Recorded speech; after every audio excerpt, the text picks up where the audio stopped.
Maintain present speed. Keep scanning the cliffs. Visibility is poor, sir. I see nothing but snow. Keep sharp eyes out there. We are not alone. Visibility is dropping fast, Herr Cologne.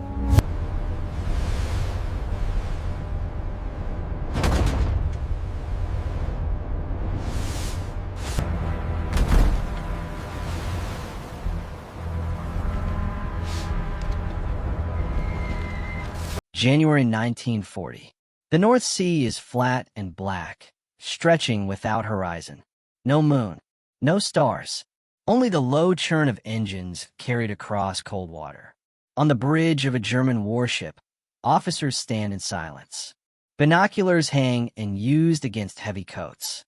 Eyes are trained to darkness, straining for movement that may never appear. In these waters, at this hour, survival depends on what cannot be seen.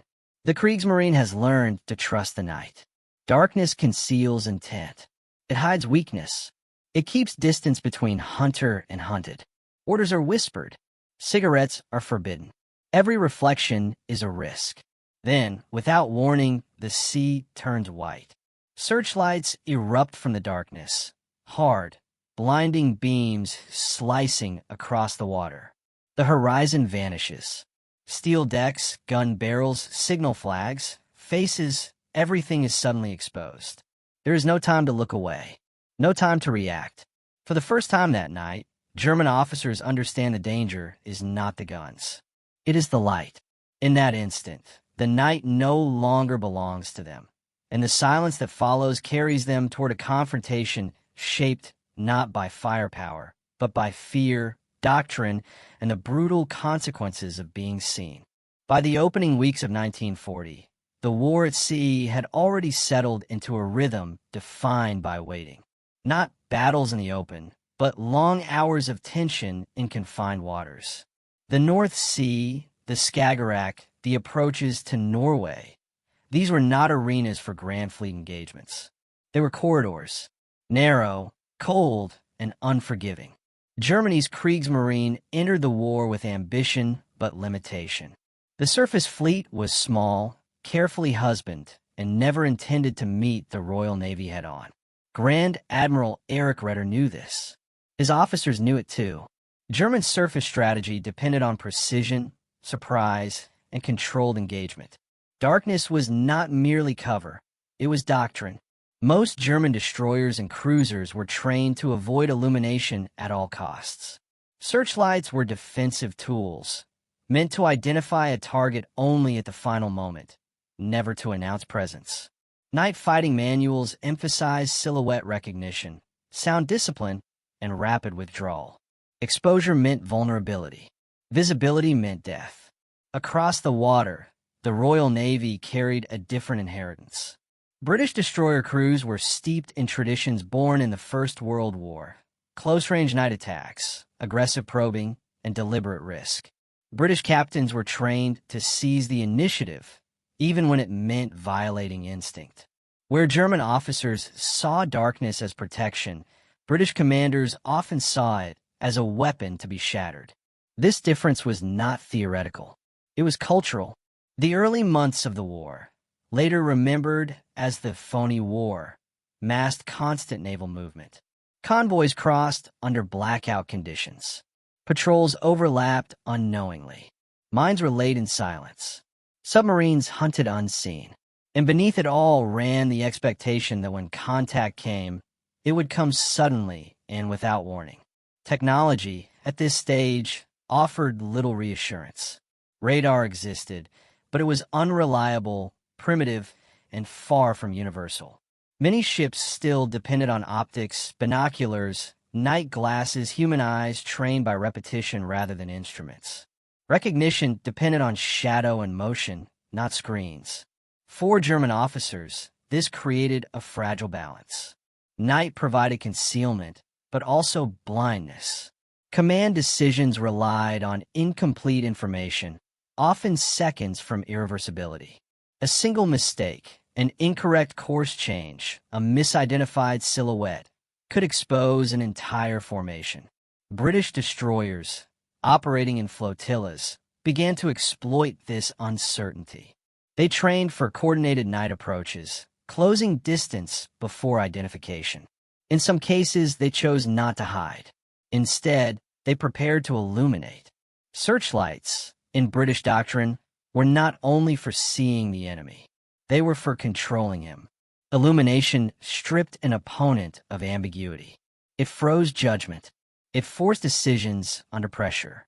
A ship caught in full light became a target, but more importantly, it became aware of its own vulnerability. Officers exposed on bridges lost their greatest advantage: uncertainty. By January 1940, these opposing philosophies were drifting toward collision. In northern waters where visibility could vanish in seconds, where snow squalls and darkness merged, destroyers began to test how far audacity could go. The night was no longer simply a hiding place. It was becoming a battleground, one where light itself would decide who commanded the moment. And as patrols tightened and operations expanded toward Scandinavia, German officers would soon discover that the greatest threat in the dark was not invisibility, but sudden, unforgiving clarity. Continue to Section 2 of Context. As winter tightened its grip on northern Europe, naval operations grew more dangerous with every passing week. Ice formed along deck edges. Spray froze where it landed. Instruments stiffened. In these conditions, decision-making slowed, not from hesitation, but from a sheer difficulty of perception. German naval training had never been designed for prolonged surface combat in such environments. The Kriegsmarine surface fleet was built for calculated operations: commerce raiding, mine laying, escorting, and rapid strikes under controlled conditions. Prolonged exposure in narrow seas placed commanders in a constant state of measured restraint. This restraint extended to night engagement doctrine. German officers were instructed to avoid revealing their position unless contact was unavoidable. Searchlights, when used, were typically directed downward or briefly swept, never held. Continuous illumination was considered reckless. A fully lit ship was a ship inviting destruction. British destroyer doctrine moved in the opposite direction. Royal Navy destroyer flotillas emphasized coordination, initiative, and decisive action. Captains were given broad authority once contact was made. Training exercises before the war had already rehearsed close-range night encounters. Ships approaching at speed, exchanging fire at distances measured in hundreds of meters, not miles. The psychological conditioning was deliberate. British officers were taught that hesitation killed more surely than exposure. Instructors emphasized that illumination, when used at the correct moment, could overwhelm an opponent's senses before guns ever fired. Searchlights were central to this philosophy. Powerful arc lamps, mounted high above the bridge, could flood a target with blinding intensity. At close range, the effect was disorienting. Depth perception collapsed. Movement appeared faster than it was. Shadows vanished, replaced by hard-edge contrast. German officers encountering such light experienced more than visibility. They experienced shock. The human eye, adjusted to darkness, cannot adapt instantly to brilliance. For several seconds, sometimes longer, vision becomes impaired. In that window, command decisions falter. Orders hesitate. Identification fails. On a warship, seconds matter. This vulnerability was compounded by the structure of German command. Bridge crews operated with strict procedural discipline. Fire control, maneuvering, and identification were separate functions, each feeding information upward. Sudden illumination disrupted this flow. Officers had to process too much at once. Range, bearing, threat, intent, without the buffer of darkness. British destroyers exploited this disruption with timing.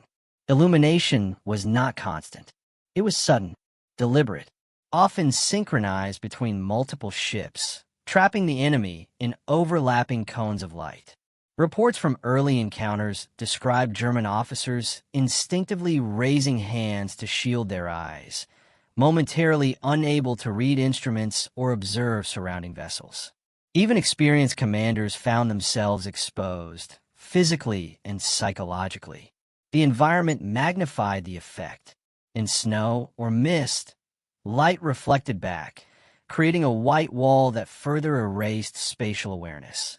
A ship's outline became unmistakable, while the source of illumination remained partially concealed behind glare.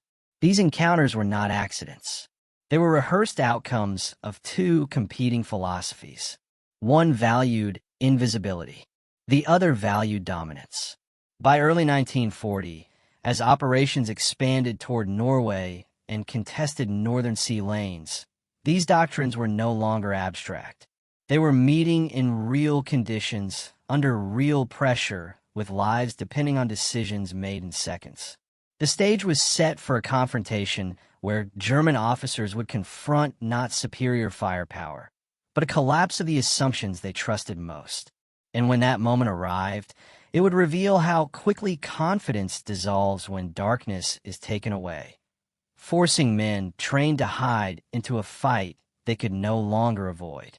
For German officers, night duty was a test of discipline rather than bravery. The bridge was quiet by design, every movement measured, every sound restrained. The men stationed their trusted training to replace instinct.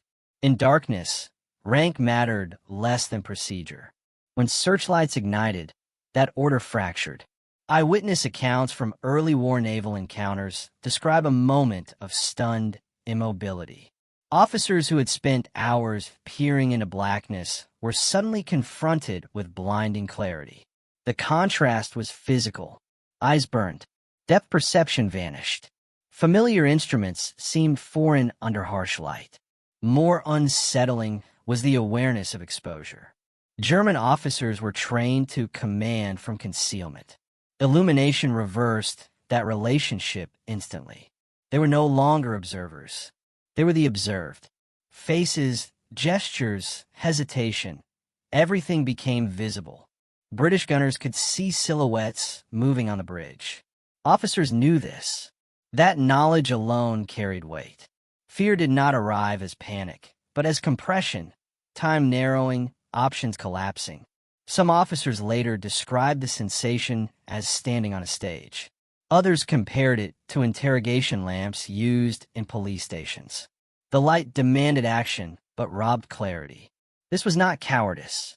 It was physiology. Darkness had protected not just ships, but decision-making itself. From a tactical standpoint, the decision to activate searchlights ran counter to conventional wisdom. Illumination traditionally meant vulnerability. But British destroyer captains understood something their adversaries did not. Control perception could outweigh concealment. Destroyers were fast, agile, and lightly armored. Their survival depended on initiative. By illuminating first, they seized the psychological initiative. The enemy reacted. The destroyers acted. Illumination fixed range instantly. It simplified gunnery solutions. It eliminated uncertainty about identity. In close waters, these advantages multiplied. British flotilla tactics often involved one ship illuminating while others maneuvered in darkness. The enemy focused on the light, unaware of movement beyond its glare. This asymmetry forced German commanders into reactive patterns, evasive maneuvers that disrupted formation integrity. German doctrine emphasized cohesion. Once cohesion broke, command efficiency dropped sharply. Searchlights, therefore, were not merely tools. They were tactical triggers. They forced German officers into a decision cycle they had not trained for, one dominated by urgency rather than calculation. At the start of 1940, naval warfare existed in a transitional space. Radar was emerging, but incomplete. Optical systems remained dominant. This made human perception the weakest and most decisive link. Searchlights exploited that weakness. German ships possessed excellent optical equipment, but it assumed gradual identification. Sudden illumination short-circuited that advantage. Instead of detecting a target, officers became targets themselves. British destroyers, conversely, accepted technological limitations and compensated with aggression. Where sensors failed, audacity filled the gap. This imbalance created moments where superior preparation was rendered irrelevant. A well-trained officer, caught unprepared by light, lost precious seconds. And in naval combat, seconds decide survival. The night, once neutral, had become contested ground, its control no longer belonging to those who hid best, but to those who dared to reveal first. And with that realization, the narrative shifts toward the commanders who chose that risk, and the enemy officers forced to confront its consequences. British destroyer captains who ordered their searchlights switched on were not acting on impulse. These decisions emerged from a leadership culture that rewarded initiative over caution. Royal Navy Command doctrine placed extraordinary trust in captains once contact was made, particularly during night operations. Illumination required confidence, not only in gunnery crews, but in one's own ability to absorb risk. A destroyer that revealed itself could be engaged by heavier guns within seconds. Yet British commanders accepted this danger as the price of control. Reports from flotilla leaders emphasize timing above all else. Searchlights were not activated at first contact. They were held in reserve, waiting for the precise moment when proximity ensured shock. The light was meant to dominate, not merely reveal. German leadership culture approached risk differently. Commanders were expected to preserve force integrity, avoid unnecessary engagement, and report contact rather than escalate it. When suddenly illuminated, German officers faced a dilemma: respond aggressively and risk exposure, or withdraw and concede initiative. That hesitation, measured in seconds, proved decisive. From the German bridge, the effect of illumination was overwhelming. British searchlights were not gentle beams. They were intense, focused, and unwavering. Officers caught in their glare found it difficult to issue orders without raising voices, breaking discipline. Navigation lights vanished in brightness. Signal flags became irrelevant. Visual cues blurred. German after-action reports often describe confusion in these moments. Not chaos, but compression. Too much information arriving too fast.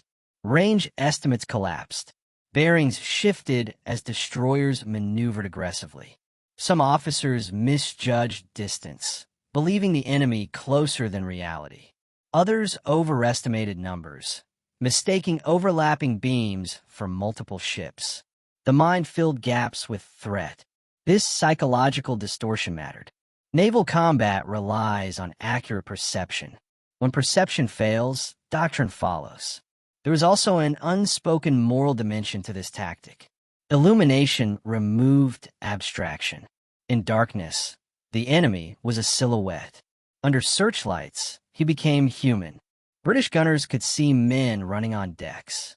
German officers could see faces across the water. Combat became intimate.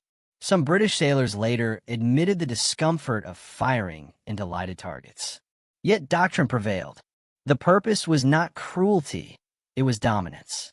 For German officers, the moral shock was inverted. Exposure meant vulnerability. It meant realizing the enemy could see hesitation, fear, urgency. Command was no longer internal. It was observable.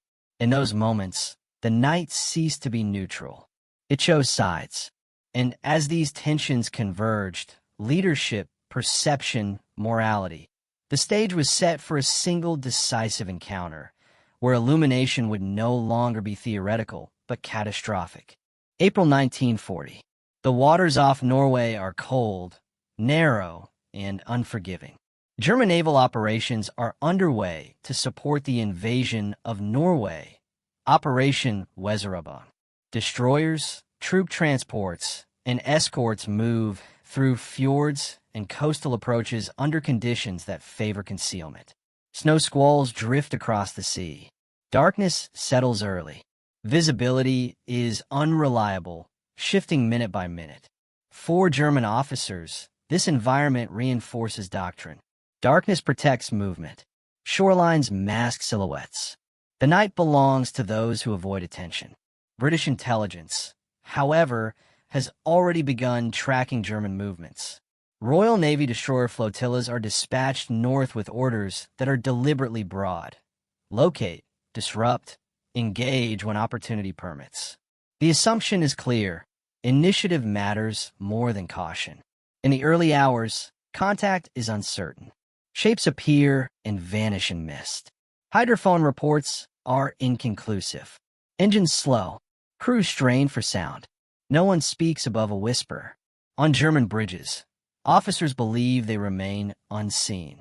Then the range collapses. British destroyers, moving at speed, close to distances that defy expectation. The sea between the ships shrinks rapidly. Officers on both sides sense proximity before confirmation arrives. And then light.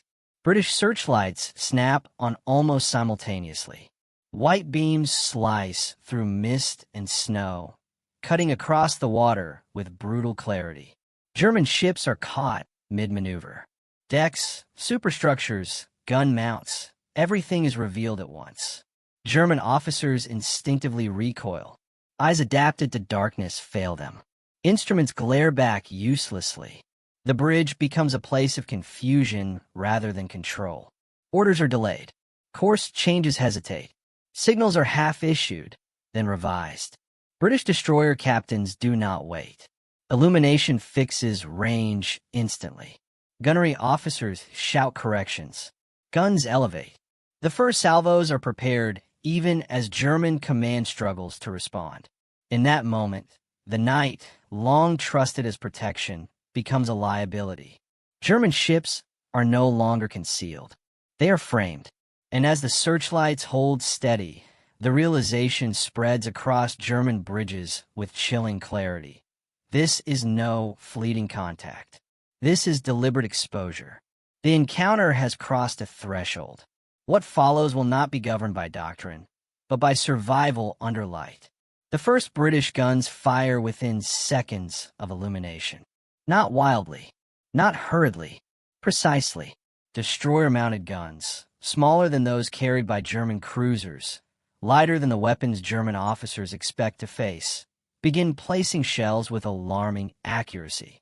The reason is simple. The target is no longer guessed. It is visible.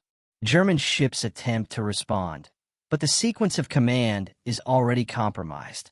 Gunnery crews must wait for range confirmation. Fire control teams struggle to track British vessels massed behind their own light. The glare collapses depth perception. What appears close may not be. What seems distant may already be firing. On the bridge, German officers shout orders that compete with each other. Turn to port. Increase speed. Return fire. Break contact. Each instruction arrives fractions of a second too late. The British destroyers do not hold position. They maneuver aggressively, slipping in and out of their own illumination, allowing the searchlights to dominate the enemy's vision while concealing their own movement. This is not recklessness. It is rehearsed choreography. German officers now face a brutal realization. They are reacting, not commanding. Shell splashes erupt around their ships. Water columns rise in white plumes, briefly reflecting even more light back onto the bridge. The effect is claustrophobic. There is no darkness left to retreat into. Some German gunners fire blindly toward the beams. Others hesitate, unsure whether what they see is the ship or a reflection. Communication between stations falters. Sound-powered phones crackle with incomplete reports. Damage assessments lag behind reality. In several cases, German officers misjudge the scale of the attack.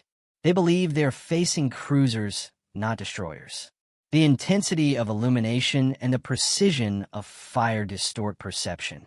British destroyers appear larger, closer, more numerous than they are. This miscalculation is critical.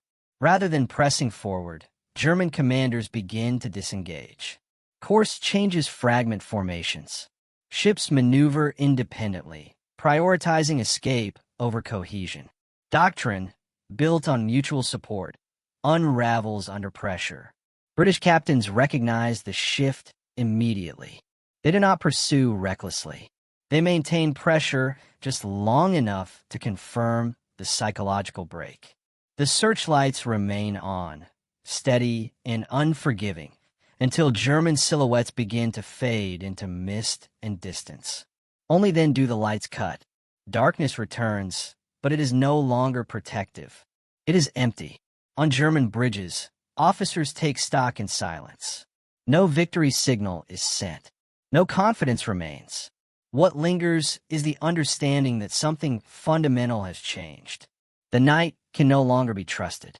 Concealment is no longer guaranteed. This encounter does not end with annihilation. It ends with realization. The Royal Navy has demonstrated that illumination, used decisively, can dominate not just the battlefield, but the mind of the enemy commander. And as German ships withdraw, damaged or shaken, reports begin forming that will ripple through Kriegsmarine Command. The enemy is willing to be seen, because being seen no longer makes him vulnerable. That lesson will shape everything that follows. The withdrawal does not bring relief. It brings silence. German ships move away from the engagement area under reduced lighting, engines held below maximum revolutions to minimize detection. On the bridges, officers remain at their posts long after immediate danger has passed. No one speaks unless necessary. The night feels different now. No longer protective, no longer familiar. Damage control teams move methodically through compartments, checking bulkheads, cable runs, and communication circuits. Most damage is superficial: splinter scars, cracked fittings, severed lines. Nothing catastrophic. And yet, no officer mistakes this for success. The real damage is internal. As ships regain formation and signals are finally exchanged, confusion becomes evident. Timelines do not align. Bearings differ. Range estimates conflict. Each ship experienced the encounter differently, yet all describe the same moment of rupture, the sudden loss of darkness. In written reports submitted over the following hours and days, German commanders struggle to articulate what went wrong. The language remains formal, technical, restrained. Phrases such as optical disruption, temporary loss of situational clarity, and forced maneuver under illumination recur with unusual frequency. Between the lines, anxiety is visible. German surface doctrine had rested on the assumption that darkness slowed engagement tempo. It allowed commanders to think, to evaluate, to disengage if necessary. The British tactic reversed this logic. Illumination compressed time. It forced immediate response, denying the luxury of calculation. Several reports note that officers were aware they were being watched. This awareness altered behavior. Orders were shortened. Voices were raised. Standard procedures were bypassed. These deviations, small in isolation, compounded rapidly. In one account, a German officer admits that he delayed opening fire, not because he lacked authorization, but because he could not be certain what he was seeing. The brightness erased distance cues. The enemy appeared closer than reality, larger than expected. That hesitation, lasting seconds, defined the engagement. This realization troubles Kriegsmarine analysts deeply. Surface warfare depends on command continuity. Once that continuity breaks, even temporarily, a ship becomes reactive rather than directive. The British had exploited this not with superior tonnage or numbers, but with perception control. At higher command levels, comparisons are drawn with previous night actions. The conclusion is unavoidable. German officers are trained to fight unseen. When forced into visibility, their advantage evaporates. Within weeks, operational guidance is quietly amended. Commanders are urged to avoid illuminated confrontations whenever possible. Night engagements are reclassified as high risk unless overwhelming advantage exists. Emphasis shifts toward evasion, distance, and reliance on shore-based support where available. Searchlights, once considered useful identification tools, are now viewed with suspicion. Their activation is restricted further. Darkness is to be preserved at all costs. The Royal Navy reaches the opposite conclusion. British after-action analyses dissect the encounter with methodical interest. Illumination is identified as a force multiplier. Reports emphasize its psychological effect as much as its tactical value. The enemy's hesitation, misjudgment of numbers, and fragmented maneuvering are highlighted. Destroyer commanders are commended not for aggression alone, but for timing. The searchlights were not turned on early. They were used at the moment when escape became costly and reaction unavoidable. This distinction matters. Illumination is framed not as recklessness, but as control. Training establishments take notice. Night exercises evolve. Crews practice rapid transitions from darkness to full illumination.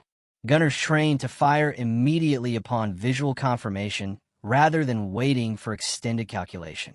Communication drills emphasize brevity under glare. Confidence grows, not arrogance, but assurance. British sailors begin to believe they can dictate the terms of night engagements, even against theoretically stronger opponents. German officers, meanwhile, carry the memory forward. In later encounters, hesitation appears sooner. Disengagement occurs earlier. Darkness, once comforting, now carries the fear that it might be taken away without warning. This is the true aftermath, not measured in ships sunk, but in altered instincts. And as the war expands, these altered instincts will shape decisions made under pressure, decisions that determine who commands the night and who merely survives it. After the initial engagement and withdrawal, the German Kriegsmarine was forced to confront a harsh truth. Their assumptions about night warfare no longer held. Officers who had once relied on darkness to conceal movements realized that the Royal Navy had transformed visibility into a weapon. The engagement demonstrated that exposure could be inflicted deliberately, with precise timing, and that the psychological impact of sudden illumination could destabilize even the most disciplined crews. From an operational standpoint, this encounter prompted a series of internal reviews. Kriegsmarine headquarters collected reports from every ship involved, comparing notes on damage, maneuvers, and officer reactions. While physical damage was minor, splintered decks, minor flooding, disrupted communications, the psychological toll was significant. German commanders repeatedly noted temporary blindness, disorientation, and a sense of being observed while simultaneously under threat. These human factors had immediate tactical consequences. Hesitation delayed responses, fragmented formations, and created exploitable gaps for the British destroyers. This engagement revealed a key vulnerability in German night fighting doctrine. German ships were trained to operate in darkness, relying on stealth, optical instruments, and strict procedural communication. The sudden activation of British searchlights disrupted every one of these advantages. Orders were delayed. Coordination broke down. Officers misjudged distance and enemy strength, sometimes believing they faced cruisers instead of destroyers. What was intended as a controlled, low-risk operation became a moment of forced improvisation under extreme psychological pressure. The Royal Navy, conversely, confirmed that illumination could be used not only as a navigational or targeting tool, but as a psychological instrument of warfare. British reports emphasized that the goal of searchlight use was twofold: to reveal the enemy's position and to force them into rapid, reactive decision-making. By controlling what the enemy could see and when, British captains dictated the tempo of engagement. Even without sinking ships, they achieved decisive advantage by eroding the enemy's confidence, disrupting command, and forcing premature maneuvers. These lessons led to long-term doctrinal changes on both sides. The Kriegsmarine became increasingly cautious about night operations in areas where British destroyers were known to patrol. Engagements were to be avoided unless German forces had clear superiority, and additional emphasis was placed on concealment, deception, and the use of coastal topography for cover. Searchlights aboard German ships were re-evaluated, with stricter protocols limiting their use to extreme necessity. Officers were also trained to manage the psychological impact of sudden exposure, emphasizing rapid recovery from disorientation. On the British side, the engagement reinforced aggressive night fighting tactics. Training for destroyer crews incorporated the effective use of searchlights in coordination with maneuver and gunnery. Captains were encouraged to practice controlled illumination to disrupt enemy formations, while gunners trained to fire immediately upon visual identification, capitalizing on the confusion created. This integration of light as a weapon became a defining feature of Royal Navy night operations throughout the war. Importantly, the aftermath was not only about immediate tactical adjustments. It reshaped psychological expectations. German officers began to perceive night not as an ally, but as a potential liability. Hesitation became ingrained. Maneuvers under darkness were now executed with increased caution, sometimes prematurely abandoning positions to avoid exposure. British officers, conversely, developed greater confidence in dictating the terms of engagements. The encounter had proved that audacity, timing, and the intelligent use of light could substitute for numerical superiority or heavier guns. This imbalance influenced subsequent operations in the North Sea and Norwegian waters. German commanders, aware of the vulnerability created by illumination, were slower to press attacks or to challenge British destroyer patrols. Meanwhile, the Royal Navy increasingly exploited its willingness to operate aggressively in darkness, using searchlights to create moments of tactical dominance. Across subsequent encounters, the psychological edge gained in this single engagement carried forward, demonstrating that sometimes the most decisive weapon is not firepower, but the ability to manipulate perception and fear. By the end of the campaign, it was clear that the night itself had been transformed into a contested space. Darkness was no longer neutral. Light had become a tool of control. Ships, officers, and entire fleets would operate under this new reality, and the memory of those white, blinding beams would linger in the minds of German officers long after the physical confrontation ended. The night was never the same after that engagement. For centuries, sailors had understood darkness as a shield, a way to hide from the eyes of the enemy and to strike unseen. But in the winter of 1940, the Royal Navy demonstrated that darkness could be contested, that it could be weaponized, and that the psychological weight of light could rival the destructive power of guns. The North Sea, with its black waters and icy winds, became more than a theater of ships and ordnance. It became a theater of perception, a place where the human mind was as vulnerable as steel.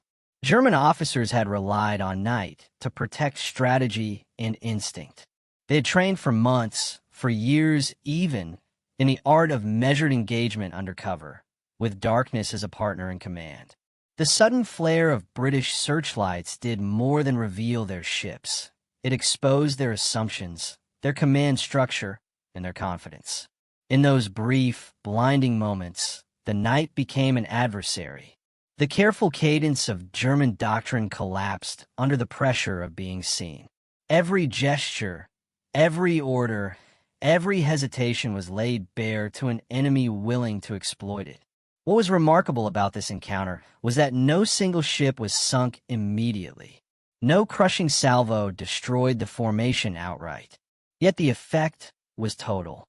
The German officers experienced a collapse of certainty. They were trained to react deliberately, yet the sudden clarity forced them into instinctual improvisation.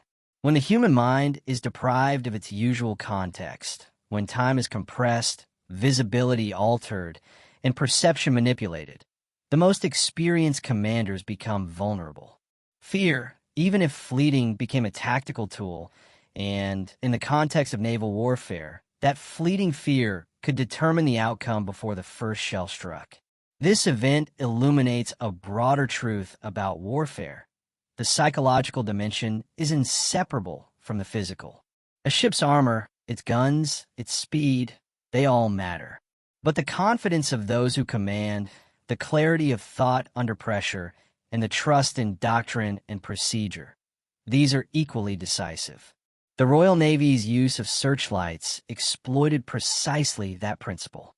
By forcing the enemy to see, by controlling what they could perceive, and when the British turned light into both shield and sword, the enemy's eyes became the battlefield, and in controlling them, the British controlled the engagement.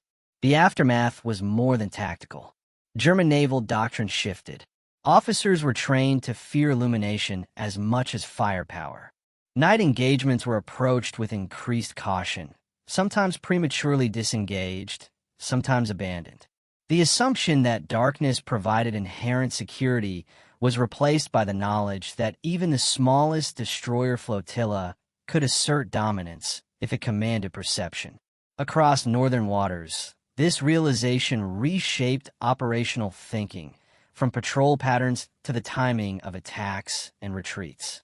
British doctrine evolved in parallel, though in the opposite direction.